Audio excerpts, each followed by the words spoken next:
Hi, this is Cora Stack today, Dr. Stack. This is the paper I read, a while ago, and I put up a video on it, but I think I put it on private. But I thought it was a lot of it was a very humane and compassionate approach to socio. Because I mean, my YouTube is all about sociopathy, and this is where I got the term secondary sociopathy. But I thought that the recommendations here for how to help police people here would be applicable nearly in any organisation, which is really why I went for the arbitration method, because it involves the same kind of system. So this paper really struck me as being exceptional, and it's called Sociopathic. We're going to delve into a powerful and still relevant study from 1999 titled Sociopathic Police Personality. Is it a product of the rotten apple or the rotten barrel? And authored by Catherine Griffin and Jim Roos and published in the Journal of Police and Criminal Psychology.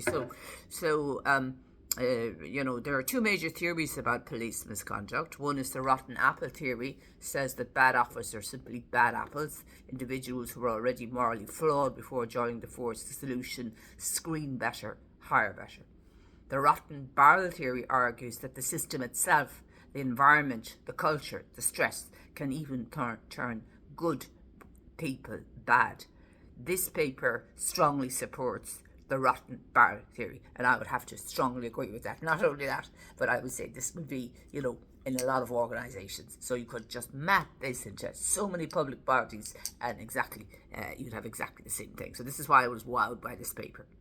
The authors argue that the stressful conditions of police work are a key factor for misconduct. They focus on a troubling trend: sociopathic behaviour in officers, not just random outbursts, but patterns of manipulation, deceit, and lack of empathy.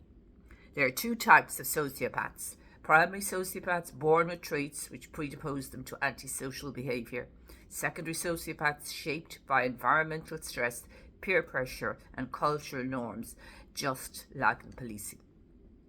When the police subculture, rookies often learn that covering up misconduct is just part of the job. They may come to believe that breaking the rules is necessary to survive, succeed, or even protect their own.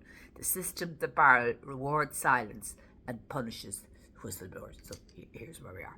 This is where I am now.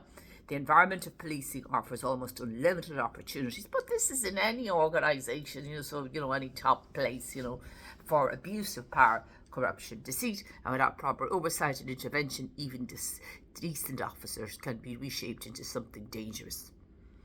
But there's hope.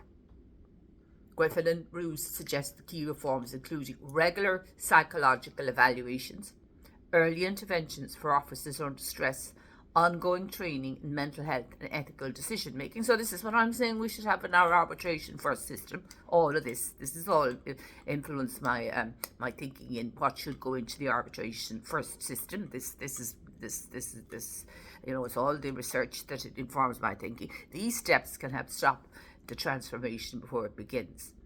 To change the fruit, you must change the tree and the soil it grows in. So it's time to stop blaming individual officers, a la, poor old unfortunate, the man himself, David Chapman. I only met him once or twice, I think, but the crack with the informer. You couldn't write the script. It was extremely funny. There was a knife, but stitch her up. I will never went back for the knife anyway. He could protect it himself.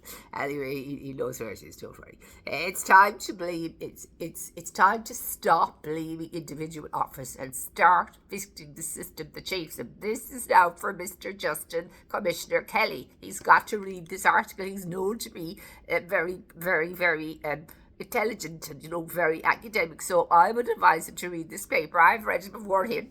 Sociopathic police personality. Is it a product of the rotten apple or the rotten barrel? And this paper strongly, and I agree with him from my research, it supports the rotten barrel theory. But it's not just in the police, it's in the legal, it's in all the other, it's in every profession. It's in every place where there's power, and where there's power, there's potential for all of these things to happen. So I would agree with this, absolutely agree with this. So Bruce and Griffin suggest reforms including regular psychological evaluations, early intervention for officers. Doesn't mean if Chapman and his fellows are investigating very very serious crime, they're going to go funny, like this, being obsessed, a bit obsessed. I mean, I don't know the man at all, but I'm trying to fill in the blanks. Join the dogs. I think I have it all right, yeah.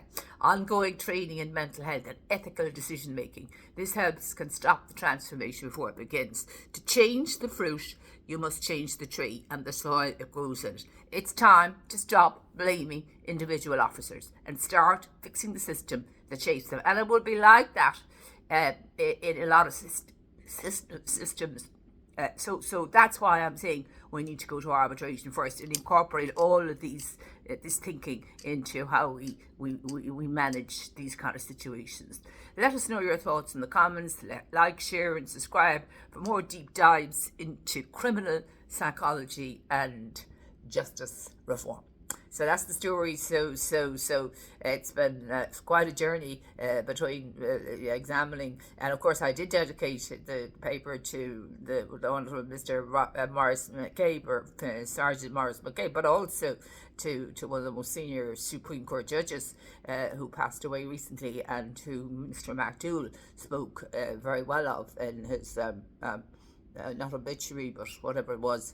A very good friend of Mr. MacDougall was an excellent, exceptional Supreme Court judge. So I also dedicated it to him, as well as Morris McCabe. So I was very fair to the judiciary, because I have dedicated this paper and the implementation to one of the best judges of the Supreme Court in many, many years, who sadly passed away at was it 66? A brilliant judge, and also Morris McCabe, among others, and very senior Irish solicitors who are just friendly with me for a short time, where there was absolutely zero conflict of interest. So I couldn't be fairer, to the judiciary or Morris McCabe, and this is what I found out about the Gardaí, and this is what I think the solution is: not going to the Ombudsman.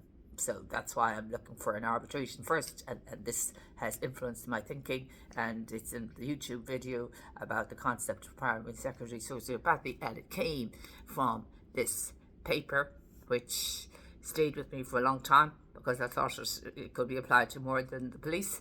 This is now for Mr. Justice Commissioner Kelly, and I'm sure he'll enjoy reading it and he'll agree with it. Sociopathic police personality. I mean, like, is it just in the police? Not at all. It's in all. They say 50% of CEOs are like this. That's probably an understatement, according to fill in the blanks, Dr. Phil. He's a brilliant podcast in all of this. Sociopathic police personality. Is it a product of the rotten apple or the rotten barrel? And I agree with what he's saying here. The paper strongly supports the rotten barrel theory. So that's to get the likes of Chapman off the hook. Was he trying to do the same to me? Absolutely not. If he was sending in the Interpol in, he was trying to get me on anything. But you see, I'm the bigger person. I'm going to say he's the one that needs the help, not me. I just need the help for him just to stay off my back from now on and get the help that he needs.